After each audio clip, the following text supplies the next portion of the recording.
অর্থমন্ত্রী প্রণজিৎ সিংহ রায় বুধবার মহাকরণে সাংবাদিক সম্মেলনের মাধ্যমে রাজ্যের অর্থনৈতিক উন্নয়ন, বাজেট বরাদ্দ এবং নতুন অর্থনৈতিক নীতিমালা সম্পর্কে আলোচনা করেছেন। বিশেষ করে তিনি কৃষি ও শিল্প খাতে বিনিয়োগ বৃদ্ধির পরিকল্পনা এবং সামাজিক কল্যাণ কর্মসূচির জন্য অতিরিক্ত তহবিল বরাদ্দের কথা উল্লেখ করেছেন।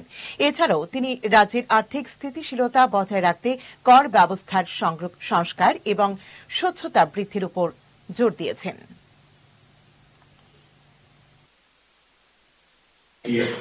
রেজিস্ট্রেশন হয়েছে, এখন আমাদের রাজ্য এগুলো আমরা করব এবং এই টার্গেটগুলোকে সমর্থন রাখার জন্য আমাদের যে এই নীতি, নতুন যে নীতি হচ্ছে সেটা আমি বলেছি যেটা আমাদের হবে এবং এর মধ্যে রাজ্যের যে একটা এই সম্পর্কিত যুক্ত রাজ্যের উদ্ভাবনী সমস্ত ছেলে মেয়েদের, বিশেষ করে কলেজের ফাইনাল ইয়ার স্টুডেন্টস এরাও থাকবে সেই আমাদের 24 তারিখে। এছাড়াও যাদের মধ্যে করার মতো এটার মধ্যে যুক্ত হলে এর মধ্যে অনেক সুযোগ সরকার দেবে।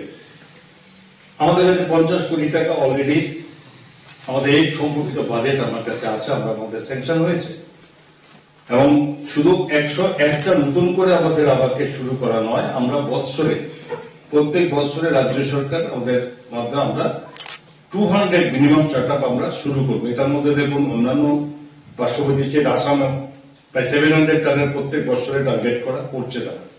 ওটা বড় স্টেট ওটা হবে, আমাদের স্টেটের মধ্যে আমাদের সংখ্যা মিলে 200 যদি আমরা করি তাহলে আমাদের কমসে কম এটা প্রায় 1500 to 2000 সমস্ত এমপ্লয়মেন্ট হবে নতুন করে। 101 এর এগেইনস্ট আমাদের কমসে কম 1000 আশপাশ আমাদের এমপ্লয়মেন্ট হয়ে যাবে। তো এইগুলোর মধ্যে বিভিন্ন রকম সুযোগের মধ্যে যেমন এদের এই চালু করার জন্য প্রতি মাসে তাদেরকে 20,000 টাকা এটা তৈরি করা পরিচালনার জন্য এটা আমরা দিতে থাকবো টাকা গ্রুপগুলো।